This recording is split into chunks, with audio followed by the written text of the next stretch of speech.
Video games are often seen as art. Their effects, animations, and visuals takes us into places that we never see in the real world. From the smallest room in Binding of Isaac to the vastness of space in No Man's Sky, maps are an important component for the majority of games. Level design is a discipline in video game development that builds and creates the things that you see and hear on each map, region, level, mission, or stage. But despite that, some genres benefit more than others. In the gaming community, RPGs are notorious for their vast landscapes, filled with details and content to experience and explore, being Elder Scrolls Skyrim, one of the most well-known. Hey, you're finally awake. Another good example is the survival genre. Minecraft, Rust, Ark, Valheim, and many others are games where players are a large portion of the game's experience, being left on their own devices on a vast, open world. These kinds of games are heavily dependent on level design, since their maps are the playground with the tools necessary to use for the multiple activities that each game has to offer. However, there are some even more reliant on their map's quality. A few years ago, a subgenre of survival games emerged, giving a whole new way of play, an extension of the survival aspect to their absolute limit, the dinosaur survival. One of the youngest genres in the entire gaming industry. They take the word survival to its true meaning. As the name implies, you play as a dinosaur or prehistoric creature, roaming throughout land, air, or sea, trying to survive against all challenges, either them being the environment or other players. Many times their mechanics emphasize or promote roleplay, giving you the tools to create the feeling that you are an actual real-life animal, for the most part. In situations like this, immersion is a crucial element to draw players into the world, enhancing their experience. To clarify this statement, allow me to go on a tangent for a second. Immersion is not realism. Realism is the exact simulation of an element, behavior, or phenomenon. Immersion is the culmination of numerous aspects that, once connected, create an atmosphere that captivates the player, forming a sense of disbelief while playing. In other words, it makes you forget that you are playing a video game. The Monster Hunter series is a very good example of how to make immersion right. Absolutely nothing in these games is accurate, from their physics, weapon proportions, creature design, to their effects and scenery. Everything is beyond inaccurate. However, the characters' animations, sound design, and hundreds of minuscule details scattered across the scenery create the right environment to make the player feel immersed inside the game's world. The same concept can be seen in the Isle. The dinosaurs' animations are done in such a way that you can feel their weight. Their movement is not uniform across the board. Each dino acts differently. Their animations give them character, and alongside some incredible sound design, every time you play as one of them, you feel like you are part of the world. Maps are an important pillar for immersion, but a good one doesn't only exist for that end. Levels impact games far more than you might expect, especially survival games. And despite the Isle being exceptional in some regards, level design is not one of them. Today, we will investigate how close Isle maps are from being good, and exactly what makes them so bad. To understand what these maps did wrong, we need to know how to make them right first. While designing a map, the focus is in the placement of the right resources in the right places, according to the player's needs at specific points during a playthrough.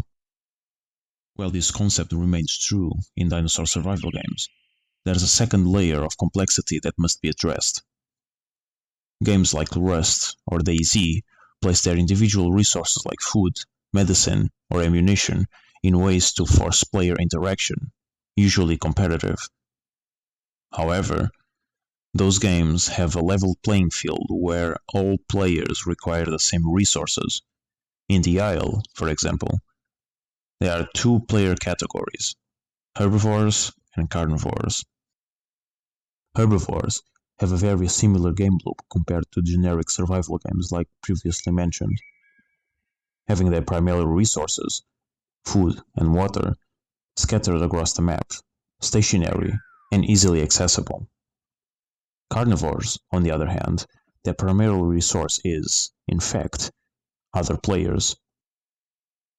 With that in mind, devs must design their worlds in a way that not only influences them to easily find natural resources, but also makes them easily find each other. To achieve this, the level's assets can't be randomly placed for the most part. They must be methodically set in order to guide or hint players to travel to specific locations. For herbivores, locations where food and water is abundant. For carnivores, where other players are frequently spotted, like hotspots, high-traffic areas, or nesting grounds. Since player traffic is extremely important in this subgenre, the server's population and map's playable size must be accordingly balanced. If the map's too big, players will be too scattered and will need to traverse huge amounts of terrain, which in turn exponentially increases the risk of starvation. If the population is too low, they will either all gather in a single location, or simply not find anyone for the majority of their playthrough, which, again, starvation. V3 suffers immensely from this, despite having large areas of inaccessible terrain like its mountain ranges, or areas that have zero resources for players. Archipelago, I'm looking at you.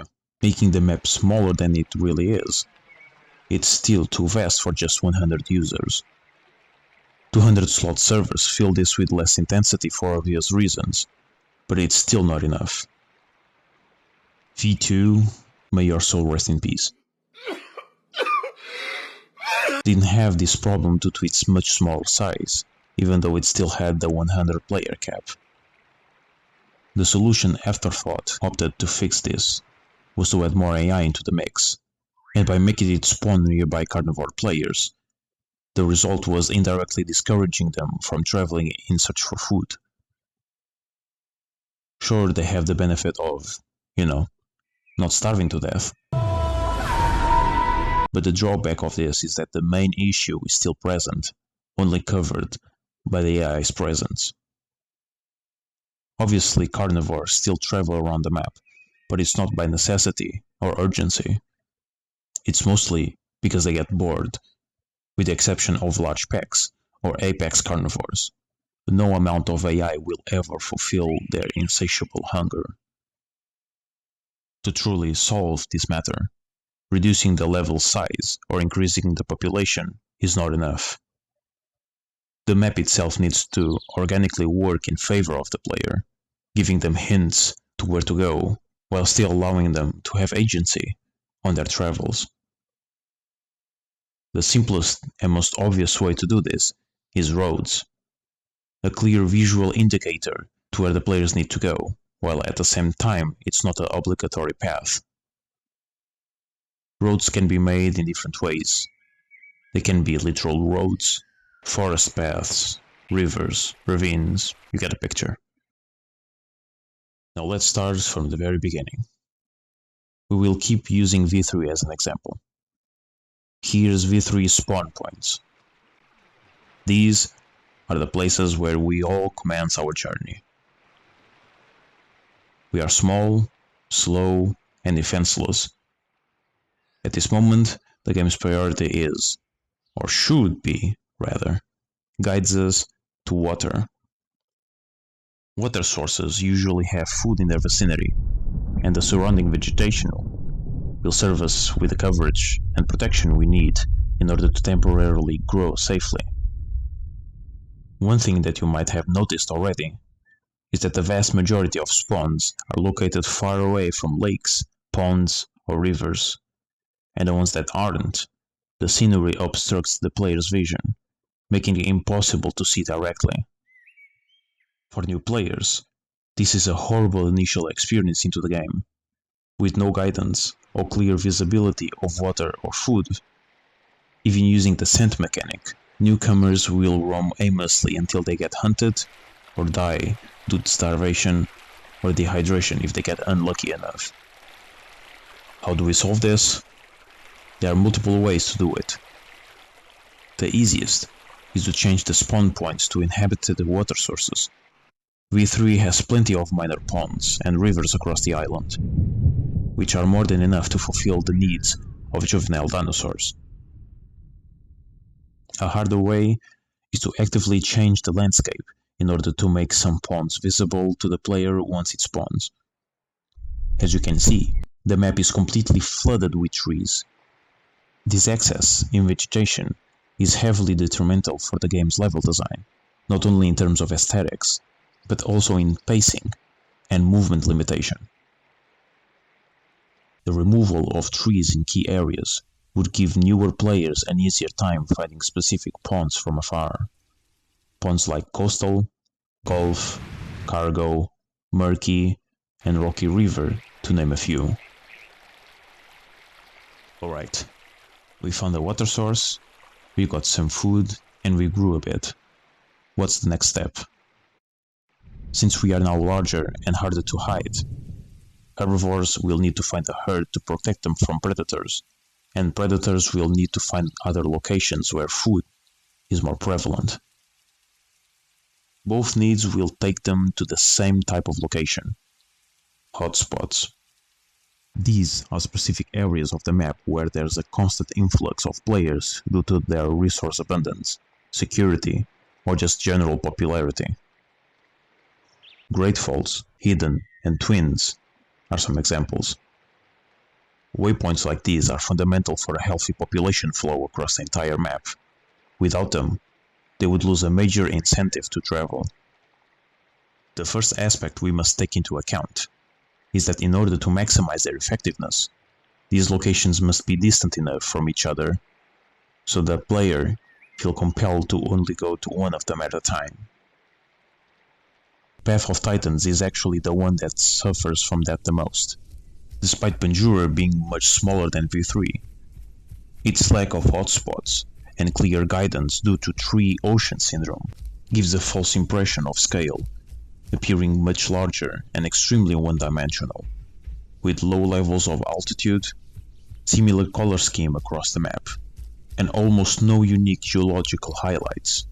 In addition, the overabundance of food and water literally everywhere discourages players from traveling, promoting further stagnation. The devs later added a water mechanic to accommodate that issue, but that's an entire can of worms on itself, so I won't address it here. The second aspect we must consider is the different ways we can reach them. In RPGs, waypoints are usually dungeons, cities, or other points of interest. These zones possess adjacent points which are smaller and less detailed, but give flavor to the region in question, as well as guiding the player towards the main target. An example of this is finding farmlands or mills nearby a city or village. Those zones don't usually provide much utility or function, but from there you would be able to see the city, which would be the main waypoint. In the Isle, the same concept can be introduced. Small ponds, rivers, rock formations, even human structures could be used as adjacent points of interest that guide the player towards the various hotspots. However, the latter is extremely misused. Several human buildings exist on the map, but none serve any purpose. They are either completely hidden, in irrelevant places, or on top of the hotspots themselves.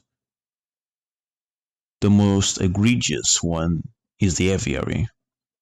Its enormous size and the fact that it's placed almost in the center of the map attract new players from all sides, with a false impression that it's an important location, only to find out that it's a wasteland with no food, no convenient nesting areas, and the building itself tanks most players' FPS. It is a waste of space and potential. The final point I want to talk about today is the scenery itself. Worlds are often divided into sectors. Each sector provides a specific purpose, or it's utilized as an avenue between more important portions of the map. Sectors need to be distinct from one another enough for the player to understand its purpose or theme, but similar enough to give the feel of organic cohesion. The most common way to do this is through biomes. Biomes give each region a specific theme, and depending on said theme, it provides different purposes regarding the player's experience. Higher difficulty, exclusive resources, extra storytelling elements, lore building, mechanic introduction, etc. Keep in mind that scenery's aesthetic doesn't need to be drastic. Placement is also very important. Imagine that you have only 4 map assets: rocks, trees, grass, and water. Even though, at a glance, the options for biomes are very limited, with some creativity and ingenuity, you can make each region unique and memorable. Rocks can be used for mountain ranges, water for ponds, rivers, lakes, and seas, grass for grasslands, and trees are pretty self-explanatory. In addition, you can mix them together for even more varied biomes. Rocks and water can create coastals. Water and grass, swamps, you get the idea. V3 doesn't implement this philosophy at all on its biomes, despite having many elements to be used. Most assets are evenly placed throughout the island, removing all the possibilities of making each area unique. Trees, water, mountains. Trees, water, mountains. Forest, forest, forest, forests. Trees, water, mountains. And I'm sorry, but putting slightly different trees close to puddles doesn't cut as swamps, my guy. It is truly a shame, the wasted potential of all these maps in this genre, V3 specifically, and how Isla Spiro in Evrima is looking. It seems that they didn't learn their lesson at all. Hopefully with the update 4, we will see some positive changes. Over the hundreds of hours I have spent playing this subgenre, the more I realize how neglected level design is during development. The relevancy and importance maps have, especially in these kinds of games, should be noticed and given proper priority. Thank you for watching, and stay safe.